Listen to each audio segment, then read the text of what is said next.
turn, of course, to the AFC Championship game now, though, against the New England Patriots.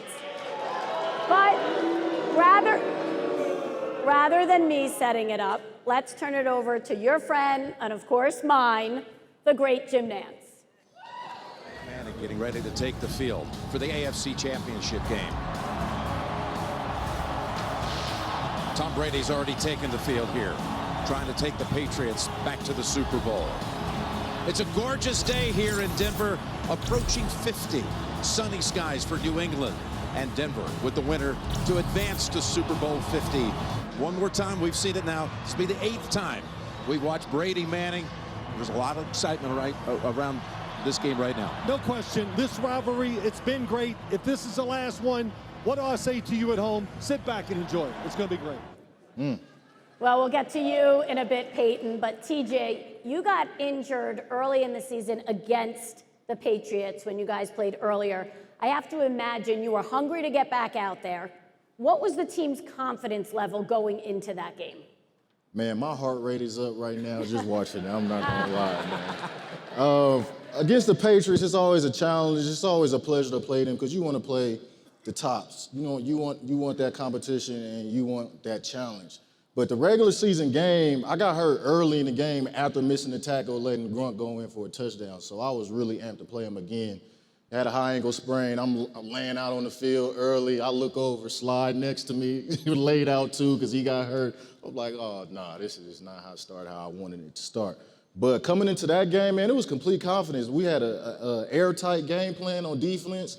We put some coverages in that we hadn't run all season, and we knew we were going to get him with those because Tom Brady, he likes to throw in the middle of the field, right? We knew he wasn't going outside challenging Chris and lead on the outside because there was nobody out there. So it was going to be a game where we had to stop Gronk, which, you know, I take on that challenge full threat, and these two guys over there make it easy on us to get to him fast and quick because it's all going to be quick throws. So, Von, we had a one-man. We had that one play where whenever Gronkowski, you got on the inside. Yeah, that's what I was about to get to. Okay, I got you. You got it. Go ahead. No, yeah, for sure. For sure.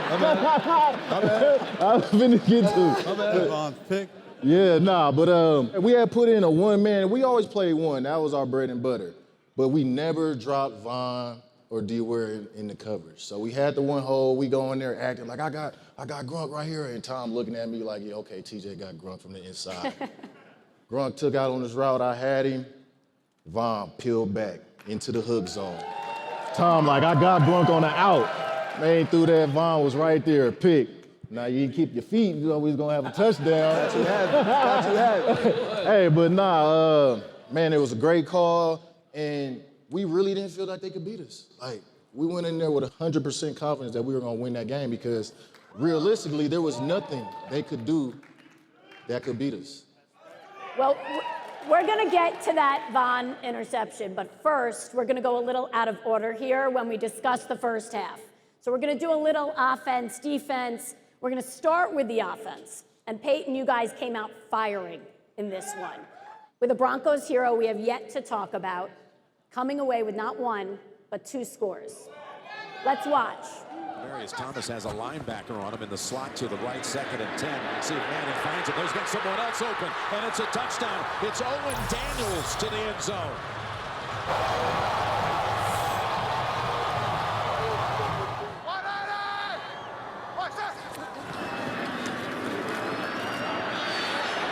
End zone, caught by Daniels. His 2nd touchdown of the half. Owen Daniels, 2 touchdowns in that first half. Peyton, what do you remember about practicing those plays? I remember the defenses that Koob said we were going to get on Wednesday at practice. We got those same exact defenses in the game. And when that happens, boy, you just think something is right. You know, the first one we had zone coverage. The second one, we put Owen outside to the right. We were looking to get a linebacker outside on him. And this is the exact way we ran it in the game. It's the exact way we ran it in practice. And when you hit it like that and Koob says, hey, trust me, this is what it's going to be like Sunday in the game, it just gives you great confidence going into it. So we felt good about the game plan going in, and it kind of worked out that way. And so Owen made some great plays. you know, he's a tough matchup for a linebacker or safety to guard against him. And we got the matchup that Coop said we were going to get, and we hit it, and it was good to get the early lead on those guys. How about that? Gary, what do you remember about those practices that led into the game? Yeah, that's the greatest feeling as a coach. What Peyton just said is when you feel like you prepare your players and they see exactly what you're talking about. But the key with Owen, if you leave Owen, your tight end, on the line of scrimmage, Belichick will beat the hell out of him. So we moved him. We moved him across the ball. We moved him outside to give him the best chance to operate, and he made the throw. And now the second half was a little bit of a battle, wasn't it, Peyton? Defense, defense, defense. All right, well, let's talk about the defense, right? We've talked all night about how dominant this defense was. No better display than the first half of the AFC Championship game against number 12 of New England. Let's watch.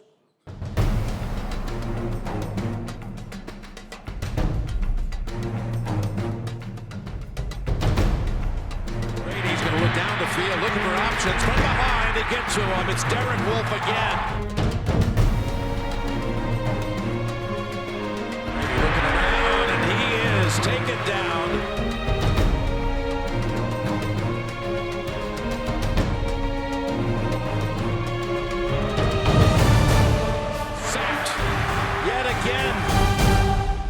Well, in this game, you guys hit Brady 17 times. You sacked him 4 times. You pressured him on 45 of his 61 dropbacks. It's the most heavily pressured game of Brady's career.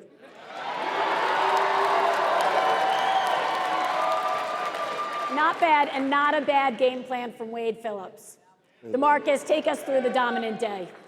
Yeah, that week, that's all. The only thing we heard was, you can never beat Brady twice. And I'm like, everybody's back. And so every single day, the no-fly zone, they always was the heartbeat. In the defensive line rooms, we were always talking about how we can get to Brady.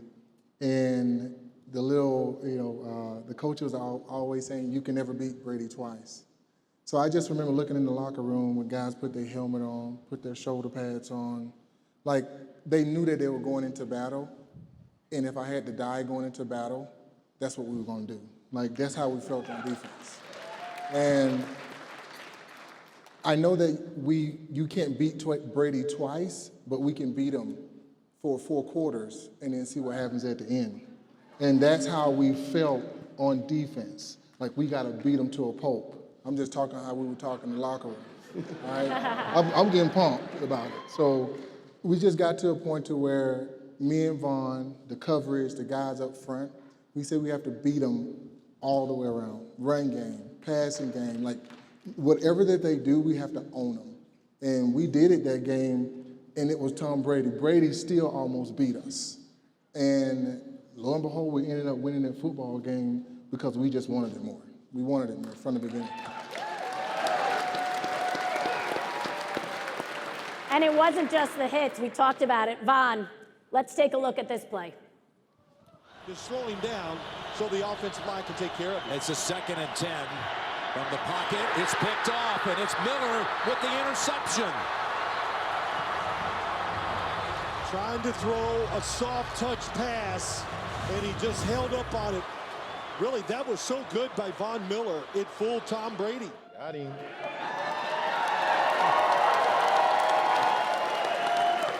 It fooled Tom Brady. What do you remember about that play? Man, so we had this one play that Coach Phillips had called. Me and TJ worked on it all week. And I have been man-turning this call. Like, man-turning is when you turn in with the guy, and I came out. And one of the biggest coaching points was like, no, don't man-turn. Like, zone turn, like go back to the outside, just stay square. And if you go back to it, like I started to man turn on that route. I started to man turn. I was like, no, I got to get back outside. And I turned, and he just threw it straight to me. And over time,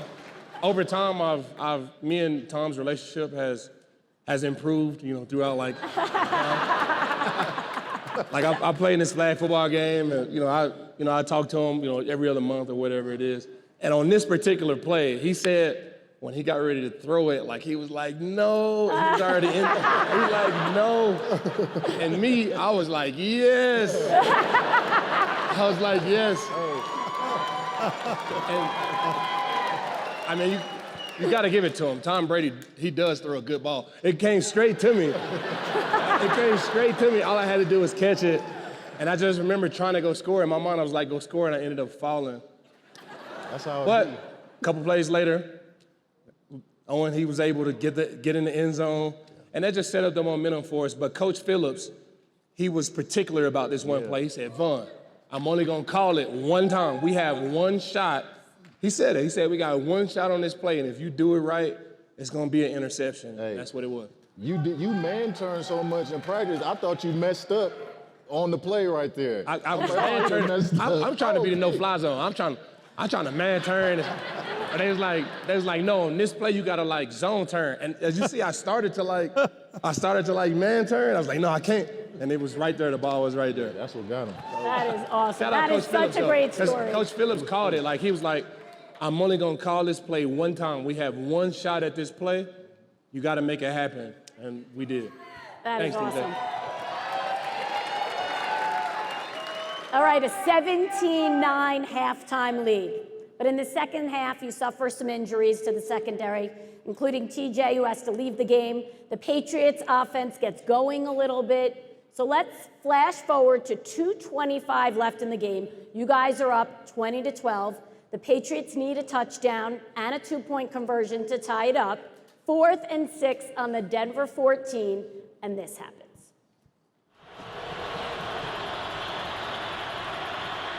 Pocket collapsing. Brady throws it off his back foot, and it's tipped away. They were going for Gronkowski.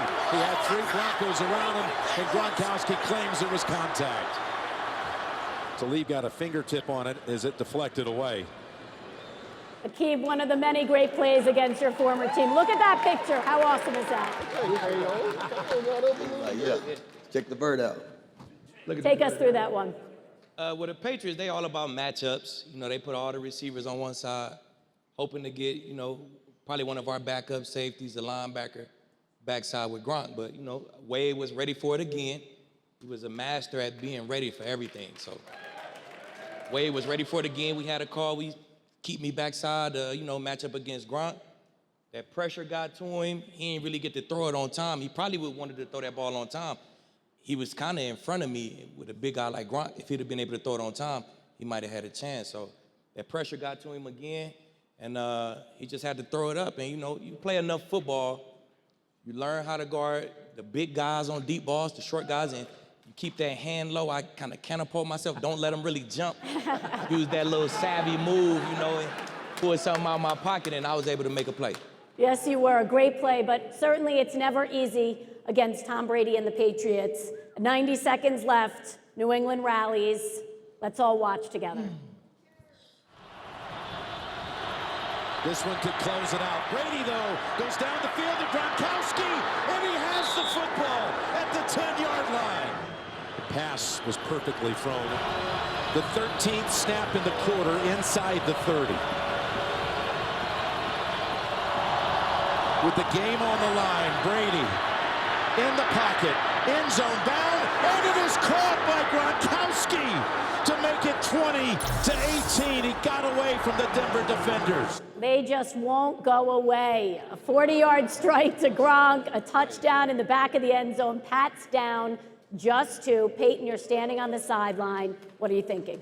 Well, this game was my 4th AFC championship playing against Tom Brady and the Patriots. So I'm praying. And I remember praying in the other games as well. Look, we were all sitting by Emmanuel and everybody on the sidelines. You know, we feel kind of helpless because we know our defense is out there and they're the ones that are going to get it done. But obviously as a quarterback, you kind of wish you had the ball in your hands to try to, end the game. But now you got to count on your defense, which, look, our defense had led us to that point. There was no doubt in my mind they were going to get it done. They just wanted to help CBS's ratings and kind of help the drama in that game. It was an incredible finish to that. And when he scored that touchdown, And I remember kind of sitting by Emmanuel.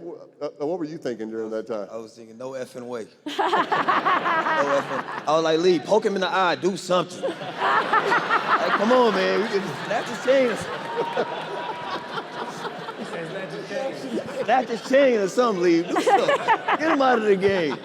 But no, I got a newfound respect for Grunk after that, man. Because, I mean, we were double teaming him. And even the one in the back of the end zone, he just threw Chris and just threw him out of the way and just went and grabbed it. And I got so much respect for Chris, you know, so I just couldn't believe that he was making plays like that. It was like my worst nightmare unfolding right in front of my face. But we ended up winning the game and the confetti ended up falling. So I ended up being happy at the end. Aqib, what do you remember about that play? I just remember it was 4th down. We was doubling them. Usually when you double him, the ball goes elsewhere. He was a monster, man. They ain't care. It was 4th down. They threw the bomb to him. Another 4th down. They threw it to him again. So I just wanted to be on them. I'm like, they come down to another play, I'm going to be on them. And we probably going to get to that play here soon. Yes, we are. Demarcus, you want to chime in before we get there? We can get to the part that comes right after this because the next play is probably like one of the biggest plays of my career. Wade would always, I played for Wade for like almost 10 years, a long time with Wade. And every year he dedicates like one game to his dad. I've been playing with him for all those years and we have not lost one of those games that he dedicated to his dad, right? At Baum Phillips. And he dedicated this game to his dad. And I remember when they scored, I'm looking like, I'm gassed. Like, I cannot pass rush one more time. And you know that, and it means something to me. I'm like, we can't lose this football game. And so I looked at Wade, and you know players don't call timeout. And I look at Wade, like, no. Like, I can feel it, and I'm almost tearing up right now because the feeling of knowing how important this game was for Wade, saying we're not going to lose this football game, I said, like, call timeout. I said, call timeout. And he looks at me, and he calls timeout. I think Koob calls timeout. And I'm like, oh. So they gave me enough rest because in my mind, I'm like, this is the biggest play, the biggest game of my career, and I'm not losing this football game if I stay out here. I'm gonna give it every single thing that I got. And I remember, you know, You was winded on that play? What? Was I? After the timeout, I wasn't. You know what I'm saying? So I ended up getting my rest, and me and Vaughn applies pressure to Brady. And again, the no-fly zone's back there in the back. Roby. Intercepts the football, and I see Wade, like, drop. And I'm like, this is the reason why we do it. Like, you probably see how we're joking and playing up here. We're like brothers. Like, that was probably the most funnest time of my career, Super Bowl 50 year, in the years here playing at Denver. Like, Roby, go down, bro. What's going on? Right. Go down. We're in the football game. What's Roby doing? Right. Well, So, let's watch the play. Yes. But they must regroup here because one stop takes them to the Super Bowl. Here's Brady. Rolling out, rolling and throwing. It's tipped in the air, and it's intercepted. It's intercepted by Roby. He lost the football back at the 20, but it doesn't matter. It was tipped by Talib, and the Denver defense saves it at the end. One play, and you're going to the Super Bowl. The pressure by Ware, the deflection by Talib, the interception by Roby, the win secured. You're going to the Super Bowl. Aqib, you come up huge once again when it mattered most. What do you remember after that play? Well, they started it kind of late. If you see the beginning of the play, I was on Gronk. And then they did the motion across. They 3 receivers on this side, they motion across again. And I'm like, Chris, you go. And Chris like, we got him doubled. I'm like, well, y'all just had his ass doubled. You got the plays, and he just tore y'all ass up. So Chris waved me off. He told me to go outside. So I end up going outside on Jules. And if you see the play, it's the exact same play they just scored a touchdown on, flipped on the other side. And we should not be sitting here today because we it up. We completely messed it up.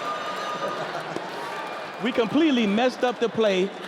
Chris went with the running back, and KO was inside. Gronk was wide open in the back of the end zone. So if he would have just did what he did on the last play, we'd have been maybe overtime, or we don't know if we'll be sitting here or not. I guess we'll never know. We'll never know. And I'm glad Chris waved me off. I end up on Jules because I was able to be a part of, a play that got us to the Super Bowl. Yep. A truly, truly incredible moment. And one last clip I want to show you from that incredible matchup. After the game, Peyton, you and Bill Belichick shook hands for the final time on a football field. Here's how it sounded. Hey, this might be my last rodeo, so it sure has been a pleasure. You're a great competitor. You're a hell player. Good luck always. Thanks very much. Yes, sir. Greatness.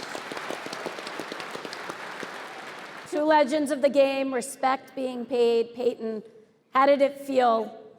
Certainly shaking his hand, maybe, for that final time, and then knowing that you've achieved your ultimate goal, trying to get to a Super Bowl, not yet win it. Yeah, I mean, you certainly wanted to take the time to appreciate what we had done.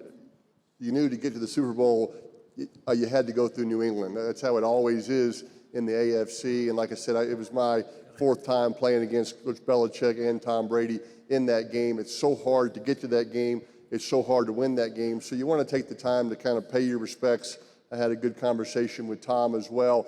But, Tracy, we knew we still had work to do. We had been in that game, in that same situation 2 years before. We'd beaten New England in Denver, and we didn't finish the job. So we were excited, we were fired up, but we were still motivated because we had one more game to play.